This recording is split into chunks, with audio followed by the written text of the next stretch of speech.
Hey everyone, today we're going to be talking about ADHD, hyperactivity, and the challenges that come with that, and also the superpower that come with that.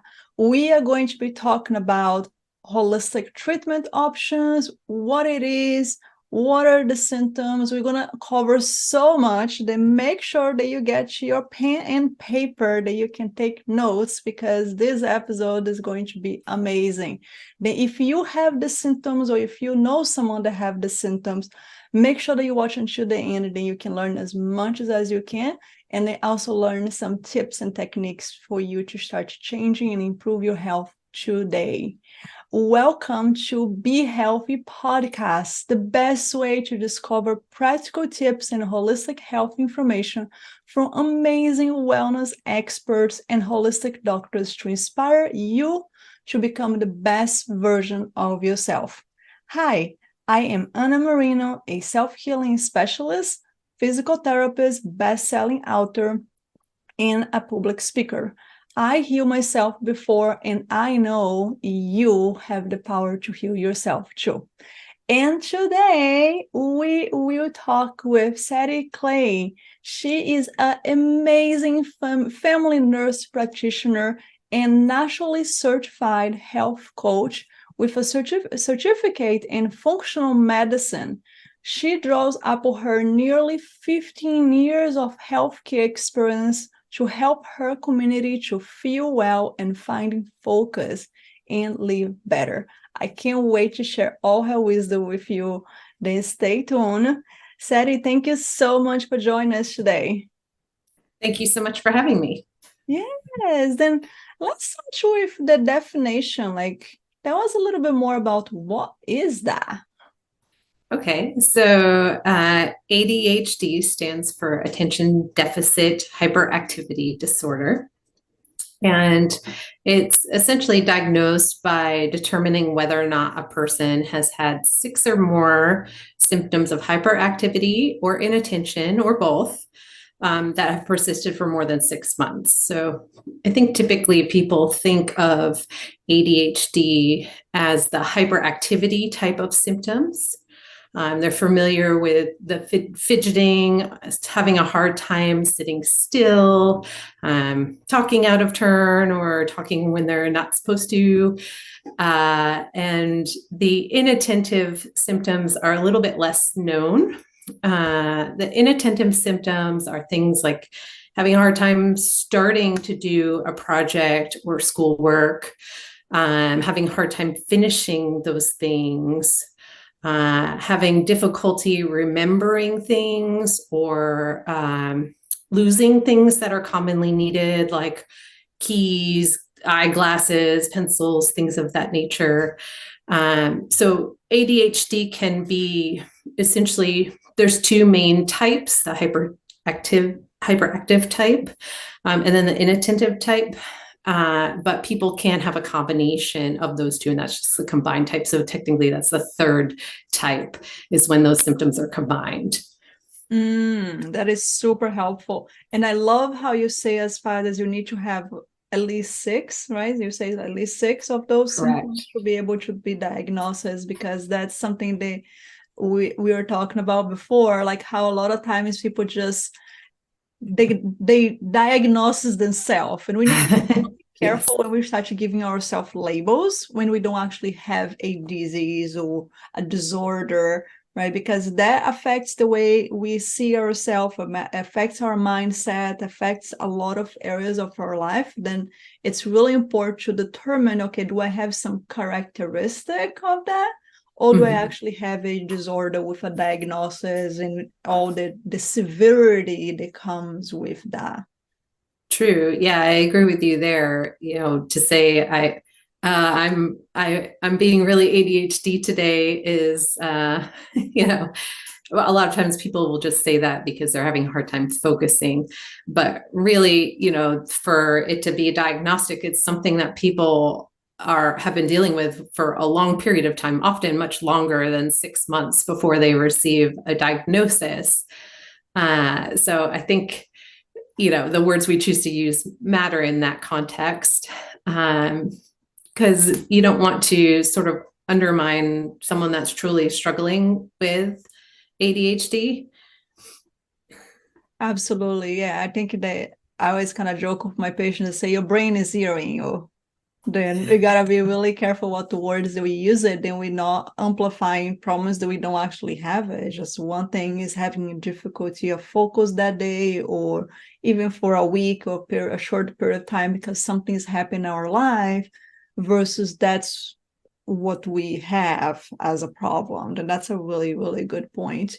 Can you expand a little bit more? I had a lot of members and patients, they were curious about the difference between that and high functional autism or learning disability. Can you kind of expand a little bit more, like the difference and the tendency? I think what people a lot of times mention is the tendency of misdiagnosis as well. Then I would love to hear your opinion as far as that. So misdiagnosis, of course, is very common with any disorder, especially when it has to deal with the brain. I think there are a lot of nuances there that, kind of get mixed up, or like we said, people self-diagnose themselves and don't go through a professional to get an official diagnosis. But to speak to your question about the differences between a learning disability and ADHD, I see them as pretty distinct issues. A lot of children specifically who are tested for ADHD have a normal IQ. Their learning difficulties come from the lack of focus or inattention, that hyperactivity that doesn't allow them to do the task at hand. It's not an inability to do it because of an IQ issue or another type of learning disability. So they're really different. I think in school and work settings, they could present similarly depending on what the specific symptoms or struggles are.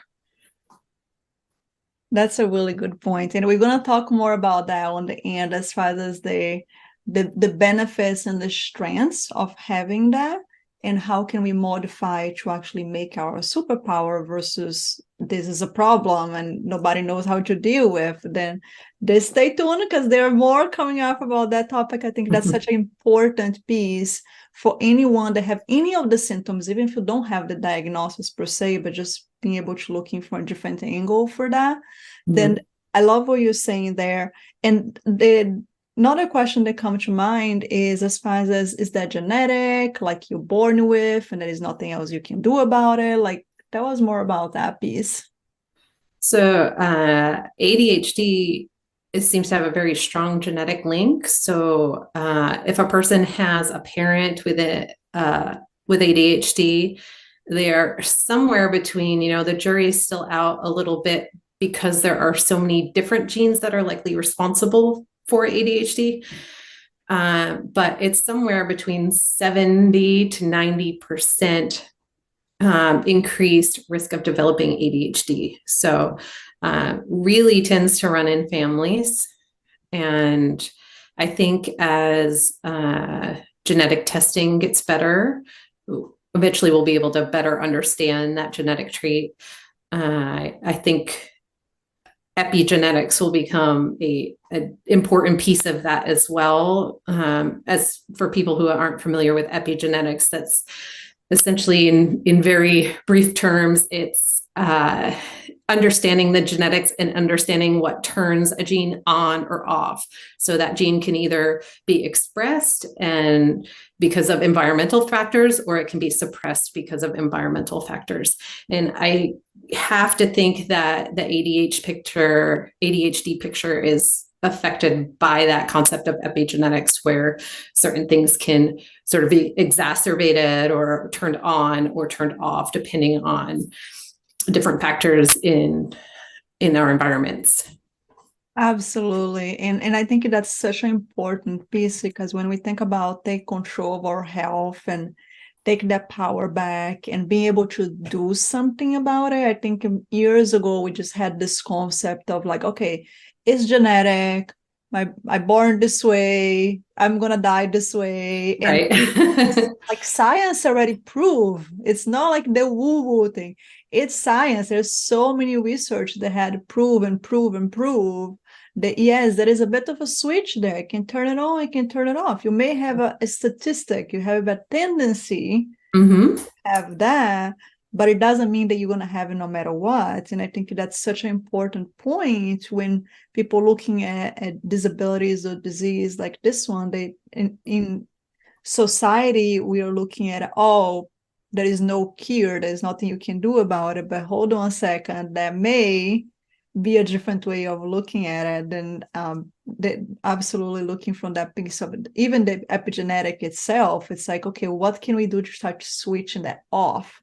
And Right. the probability and the tendencies and the symptoms that, all right, then let's talk about solutions. Then, all right, we have a problem. We identify what the problem is. And hopefully some of you have been taking notes there of like, okay, I have 1, 2, 3, 4. Like, how many do you have? And starting to pay attention now. What can you do about it? Then share with us some tips. So, of course, I believe that having the correct diagnosis is important, especially for adults who later in life think they have developed ADHD or their symptoms have gotten worse, because there can be a lot of overlap with other mental health disorders.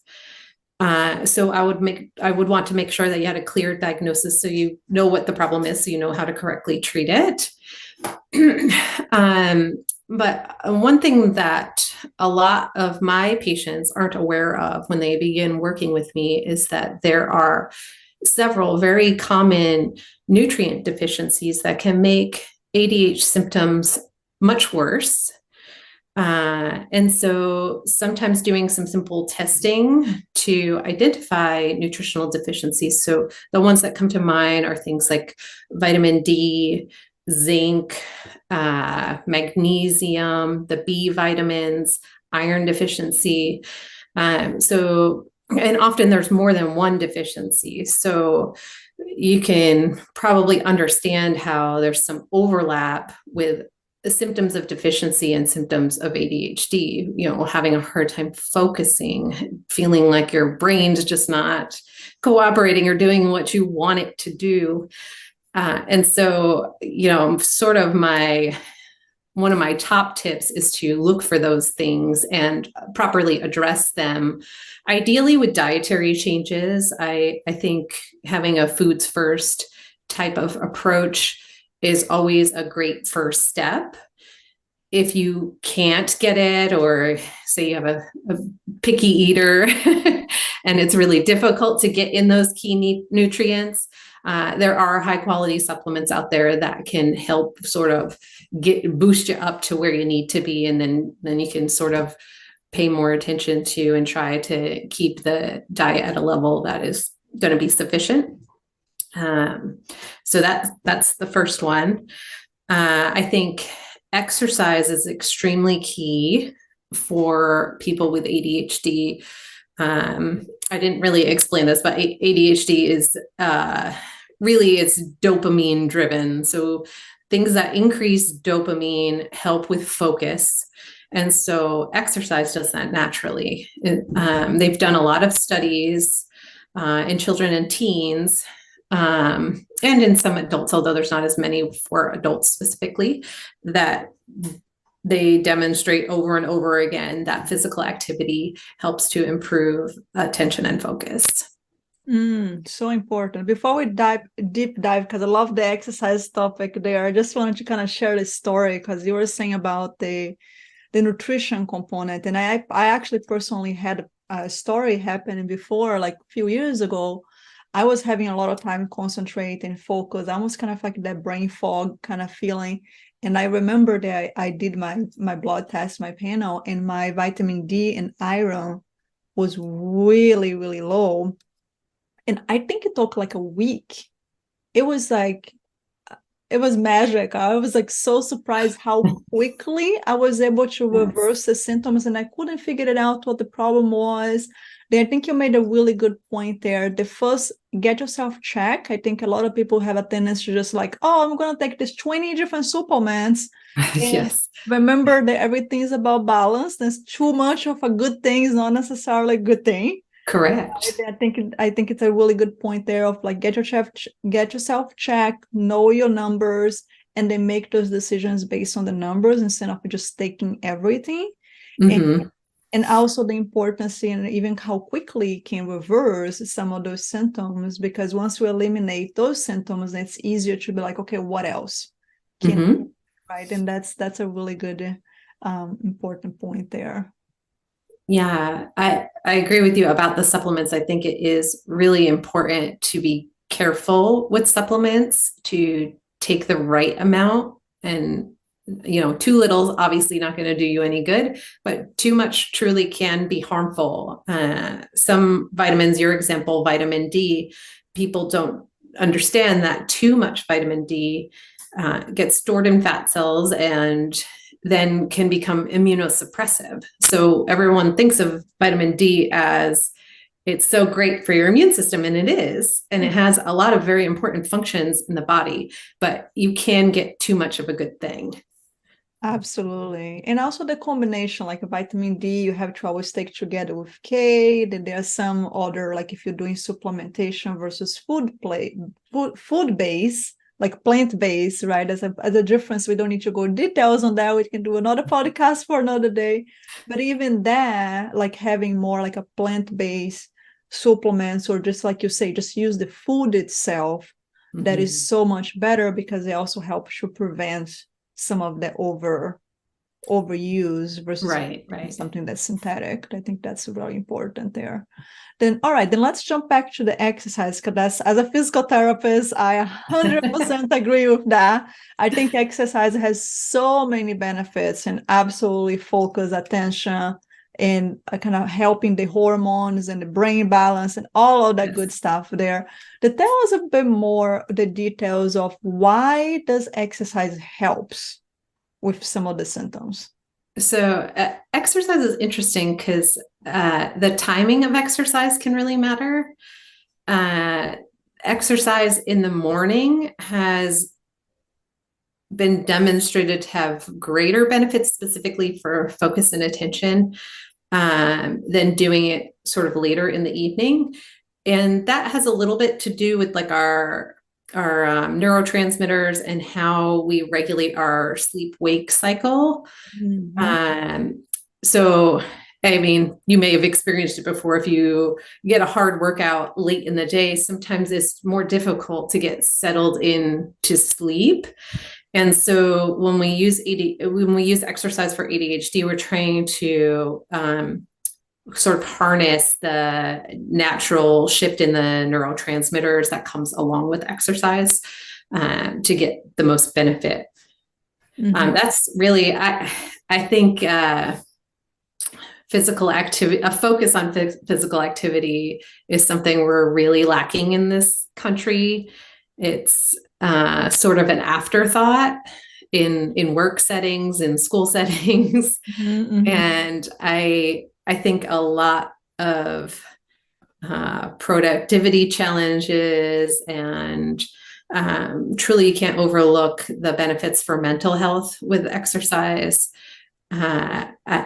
I just would like to see, that become a bigger focus. It doesn't have to be an hour, right? Mhm, We mhm. see benefits from as little as 15 minutes. So it's something simple that can be done to meet anybody's ability level. And I just think it's really, really important in the context of treating folks with ADHD.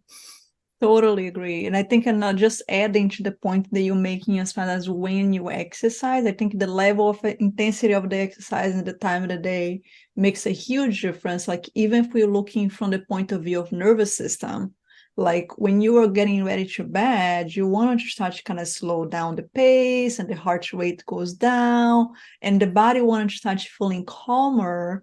then if when you start to transition into that part of getting ready to sleep and you do something really hard or intense or just a regular exercise, you're going to confuse the brain because you're activating more like that do a stress reaction, the heart rate goes up, Right. and it takes some time, and for some people more than others, for you to calm back down and get ready to sleep. And then I personally love the morning exercise myself, and I know sometimes it's not possible with people's schedule, but it's also taking consideration if you're going to do something in the evening, like have that moment of cooling down the system and starting to let the brain know, okay, we've done this, now we're transitioning back to rest, digest, sleep, healing, and we are not in that like workout mode as much. Right. That's a really good point. You don't need to run from a bear right now. Exactly. Absolutely. Totally agree. Oh, I love that. And I know you mentioned also as far as the executive function and how the environment sometimes can affect people that have those symptoms. Can you speak a little bit more about that? Sure. So I think with ADHD, people with ADHD sometimes appear to be quite disorganized. The example I gave earlier of like losing your keys, losing your eyeglasses, things like that. The key really is to create spaces where things live.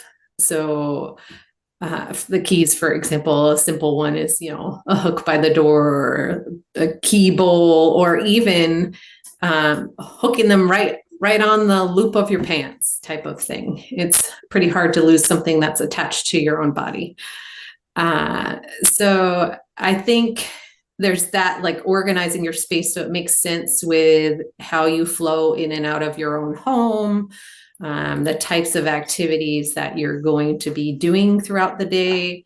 So making sure a workspace has all the things that you need at the desk ready to go, takes away some of the distraction of getting ready to do work.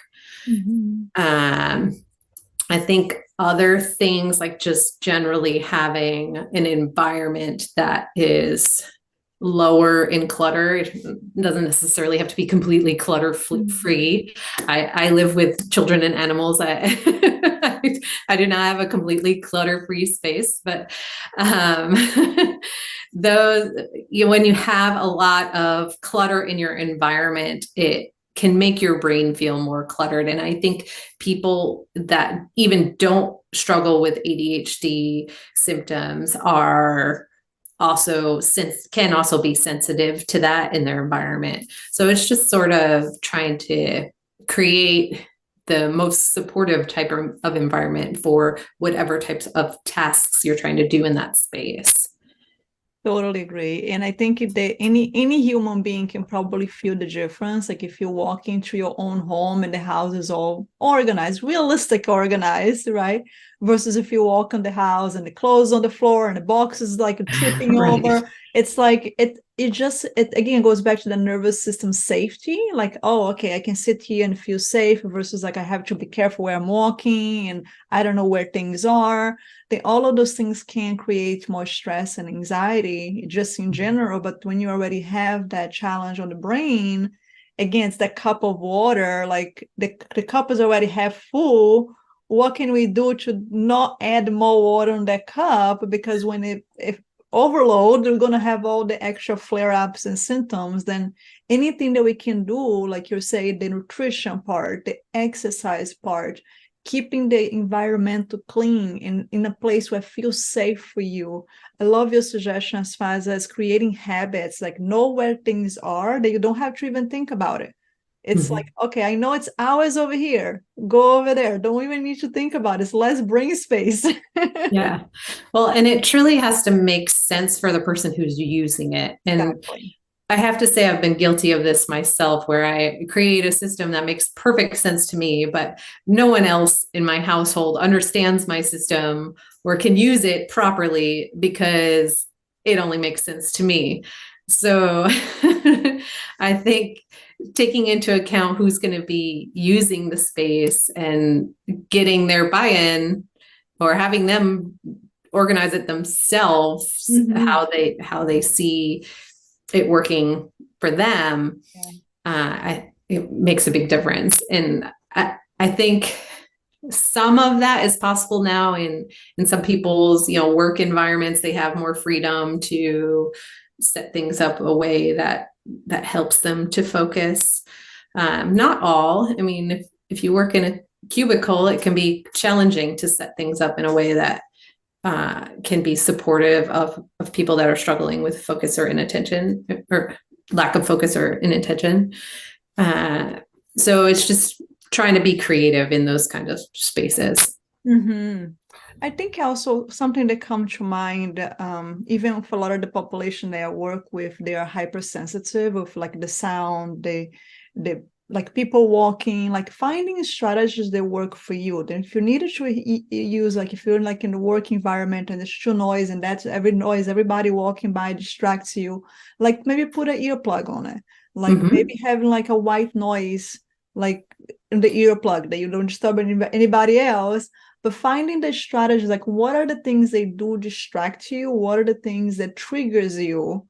And the more you identify what are the things that triggers you, the easier it is for you to find solutions for. If it is the sound, then you can find solutions with that. If it's the clutter, like you can maybe organize yourself before you finish work, and then save about 5-10 minutes in the end of the day, clean up your desk. That's no matter how big or small your desk is, have that space clean. By the time you come in the morning, you already have the organized, or save that time before you start working to organize yourself. Whatever is the strategy that work, I think it's so important when we start again.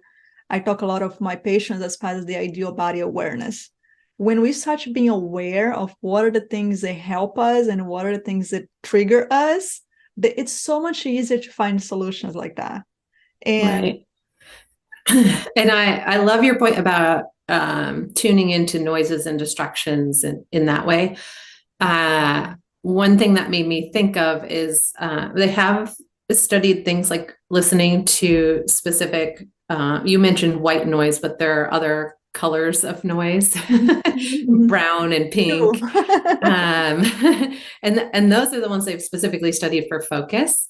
And it's really easy to find these to listen through headphones. You can just, type it into YouTube and you can find hours of these recordings of the different types of noise. And then the other is something called binaural beats. I don't know if you're familiar with that, but that is essentially it's playing different tones in different ears. So it really, really works better if you're using headphones. And that can be a really great tool. I use it myself sometimes if I'm trying to get focused on starting some work, where you just listen for 10 or 15 minutes before you want to be focused on something. And that can really get the brain moving and start to get you into that state of focus. It's hard for anybody to just, flip the switch, like, oh, I was doing 10 different things and now I'm focused on one thing. So it can be a great tool for shifting towards getting focused on a task. I love it. It's kind of create the ritual, create the habit of like, okay, every time I do this, that's me switching the hats from being the mommy or being like the employee. And like, okay, now I'm going to sit down and do this task here. Like, I think it's important for us to create whatever strategy work.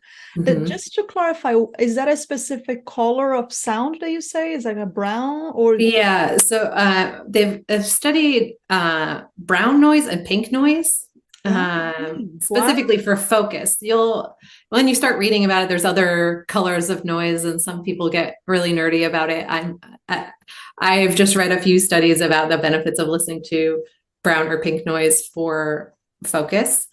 So I didn't know before I read those things that noise was had a color, but Yes, I love it that you mentioned that. We actually had another episode about color and the benefits of color and how they have different frequencies and different benefits. Then, if Interesting. you guys are listening to this and you want to learn more about colors, make sure that you check that podcast episode because we had a whole hour talking about colors and all the extra benefits. And I do work with colors myself when I'm working with patients. Then I didn't think about the idea of the sound of the color. And there are actually some apps. I think my husband was showing me the other day. He was looking for something to listen when he's sleeping, and he was showing me that you can actually regulate and put more brown and more green and kind of mix things around. Right. They're all kind of like fascinating free apps that you can find. Exactly. And Yes.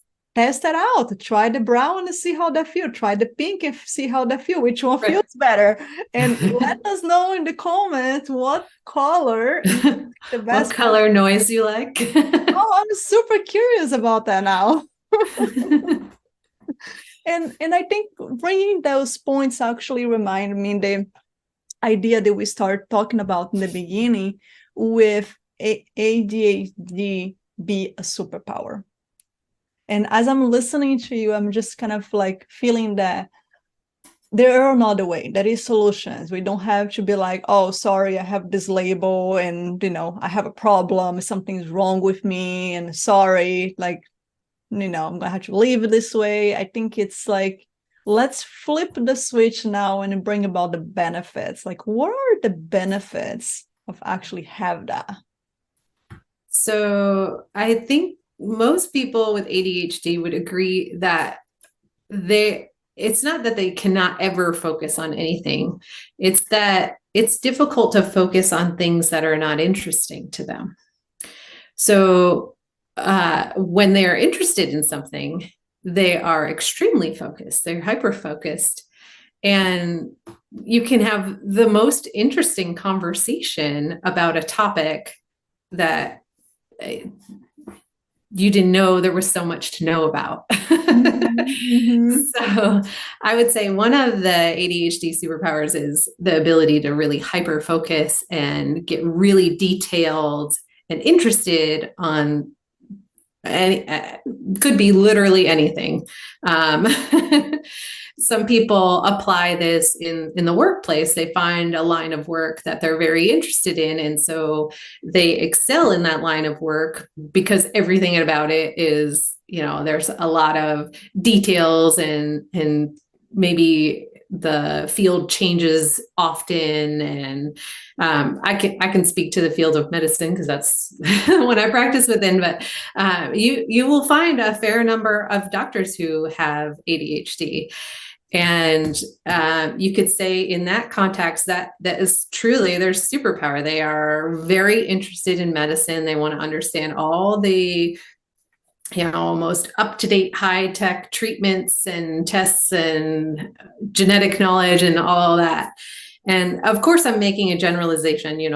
General population could also be very interested in something and come up with this. But I think that when we're trying to focus on the strengths of people with ADHD, I think that is certainly one of them. And one of the ones that I find the most intriguing and interesting. That's awesome. I heard also as far as the creativity, that's also like, and again, how we use those benefits as strengths, right? We all have strengths and weakness. Like the strength to be able to hyper focus on something that is not something that everyone has, and it's like when you do have that, and you start learning how to harness that piece, it makes things so much easier overall. And the creativity is something that I hear a lot of my patients also mentioning as far as being one of the benefits of that. Right. I agree there with creativity. I also think, impulsivity is sometimes seen as a negative, but I think the willingness to take risks, it is not always a negative, right? If we're afraid to ever take a risk or try something new or do something impulsive, then we very well may miss out on an opportunity. So I think that could really be seen as a strength as well.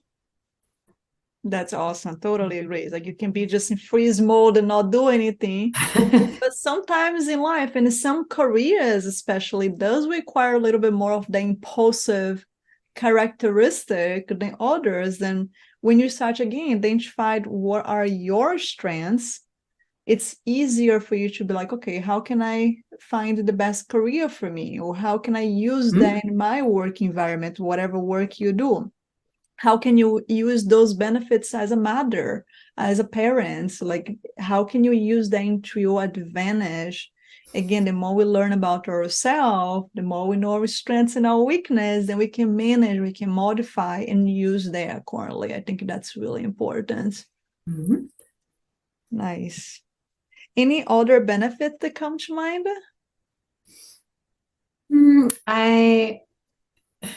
I guess the one that comes to mind is that people with ADHD care very much about pleasing other people. Sympathy, yes. And it's an area where they can really absorb a lot of negativity in their lives because they tend to be disorganized about planning to give gifts or birthday cards or planning ahead for holidays and things of that nature. And it's not that they don't want to remember those things. They're very important.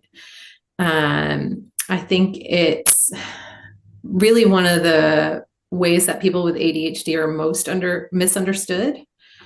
Their behavior is sometimes perceived as like, well, you didn't do this for me. You didn't, take the time to make this a priority, but it's really not that. It's just, they don't, unless they're shown how, they don't have a system in place to set them up for success in that area of their life.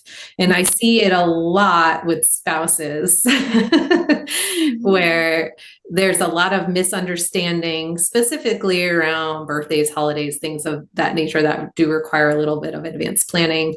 And if the spouse does not understand what the spouse with ADHD is struggling with, then it can really become contentious and be perceived as a lack of caring, which in my experience, most of the time it is not. It's just a lack of understanding. Yeah, I think actually the empathy is probably one of their gifts, right? Like Right. they are very caring, they care for other people, but they may not care the way you expect they care for you. Right, exactly. Like, a lot of times when I'm coaching relationship or parenting, it's like, okay, but what is their style? And I think the word neurodivergent is becoming more popular in the sense of like, okay, we are different. Mm-hmm. And we can't expect people to be exactly how we are. And having those understanding that, like, hold on a second, does the person even know what I'm expecting? Right. Even if it's common sense for every single other person that I know, maybe the person doesn't know. Maybe it's like they need a little bit more information to like, okay, this is how I would like to feel your love. Like, this is really important. The gift is really important from you. The card is really important because sometimes people don't care about those things. And right. When we have a relationship and you have a person that thinks different than we do, I think having those communications and clear understanding of like, okay, let me explain to you what is really important. And even when I think about the four languages of love, like the affirmation, or if it's the gifting, can't remember the other two, doing something for the person, and I think there's one more that I'm missing. But anyways, there are different ways of showing love and receiving love. And I think when we think about relating, either it's your employer or employee, your spouse, your kids, whoever we're relating to, I think it's so important for us to start dropping those ideas that everybody's like us and starting to realize we all have strengths and weakness, and we are all different. And how can we be more curious? How can we ask more questions instead of assume the person already know me, or the person know what I want, or they know what I need? I think we would avoid so many problems and so many conflicts if we coming from that place of curiosity and start like telling people, hey, this is really important for me. Can we find a compromise or a strategy that would work for you, that works for me as well? I think Right. that's really important as well. Yes. I agree wholeheartedly. Yes. Yeah. And if you're listening to this episode and your spouse needs to hear that, make sure that you share that with them. Or your friend needs to hear that, because sometimes we don't have the words to express that to other people, and they don't know. They are not like you. They don't think like you. It's different for them. They may not understand what you're going through, and sometimes even listening to this episode, it may give them a completely different way of looking at you, of, oh wow, I didn't realize that that was challenge for you, or oh, I didn't know that was your strength. Let's harness more of that. That's really important as well. Excellent. Okay, I think we cover a lot. Is there anything else that you would like to add? Well, like you said, I think we did cover a lot. I think just starting to think about how we can flip the script or shift our thinking about people who are struggling with ADHD symptoms, uh, especially when it's something that they have very little control over a lot of times. I don't, let me think about what I'm trying to say here. I think the takeaway is just, if you have somebody with ADHD in your life, I think it's important to give them some grace and maybe take a little bit of a humorous approach, or a curious approach, like you mentioned. I'm not really sure I understand why you're doing it that way. What are you thinking? Or what? Help me understand. And then also just letting the little things slide. We don't need to pick people apart. Totally agree. Life is way too short. We do not have to pick people apart, and we're all humans. We all make mistakes. None of us are perfect. I think that's an important reminder. We're all different, right? Like then when we're looking at someone, they are different than us. It's also looking at they are different, and I think that's a much bigger way of looking than just the label, oh, this person has this problem. And I think we can apply that to every other disability, challenge, disease in general. I think that's a really good lesson for all of us to be more compassionate towards each other. I think that's a really good point there. Good. Then, all right, then we had many tips today. Hopefully you guys are all taking notes. Then I'm curious which one of the tips we will start doing today. Then share with us in the comments. We talk about the nutrition components. We talk about the benefits of exercise, especially doing in the morning. And if you're doing in the evening, make sure that you let it cool off the body before you go to bed. We talk about environmental things that you can do in your home, in your work, to start changing the way that you are feeling around those areas. We talk about all the superpower and start changing those lenses to like, oh, poor me, something's wrong with me, to like, yes, I have this, and not a but, and what else can I do about it? Then I hope that you guys took a lot of information, took that to your heart, and start making shifts on your life today, that you can start moving forward and feel better. And I am curious for you to share with us, what are the 3 tips that you wish all your patients knew to improve their health? Okay, so I think the first one, when we're talking about health, is that there are not any quick fixes. You can't decide you want to be healthy today and do one thing and reap the benefit tomorrow. It takes time, it takes intention, and anyone that tells you they have an instant quick fix is lying to you. The second one would be that especially long-term solutions. yes. The second one would be that everybody is different. So in the same way that there's no quick fix for everyone, there's no one way to reach health. It looks different for everybody.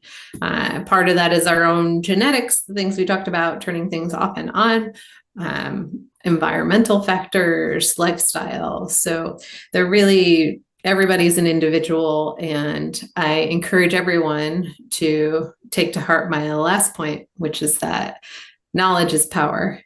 And so if you want to understand health, your own health conditions, then I really encourage you to find good sources of information where you can learn about those things, educate yourself, and seek the opinions of experts in that field to help you better understand how to care for yourself and your family. Can't agree more. That's and look for a good expert, like Dr. said. Like you gotta find some good expert. There's not everybody that take a weekend course they're gonna tell you what to do. Please make sure that you find some really good professional and expert. And if you need help, please contact Sadie because she knows a lot and she will definitely be able to customize a plan for you. I'm sure that everyone that's listening is curious about what is the best way to contact you, that you can help them with their symptoms. Okay, so my website is blueskyhealthsolutions.com. We're located in North Carolina, so you can find all of our contact info, email, telephone number there. You can even book appointments through our online scheduling.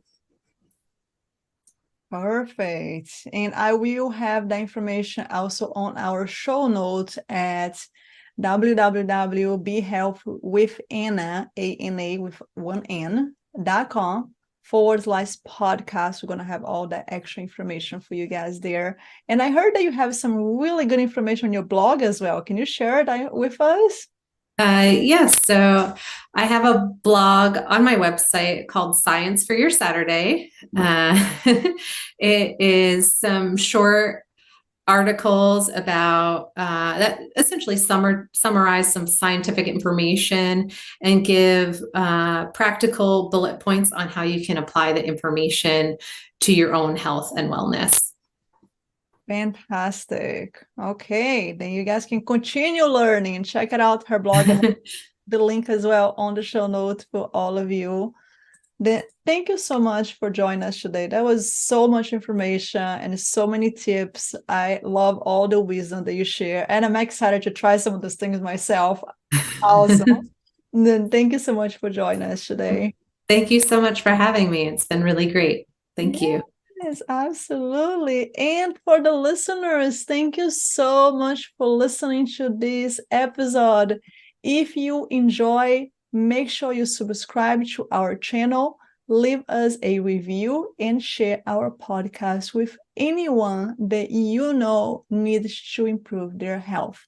If you're watching this on YouTube, hit the notification bell so they can get notified whenever we upload a new video. And if you're ready to reclaim your life and heal from chronic pain, join Be Health Academy. Be Health Academy is a science-based program that offers accountability, pain science education, stress management techniques, ways to shift the mindset, increase body awareness, and techniques to release the trauma from the body, and so much more. With the right resources, you have the ability to heal yourself. You don't have to do it alone. Let me show you the way. Join Be Health Academy. And that's it for today. Keep it up the good work. I will talk to you later. And until then, be healthy.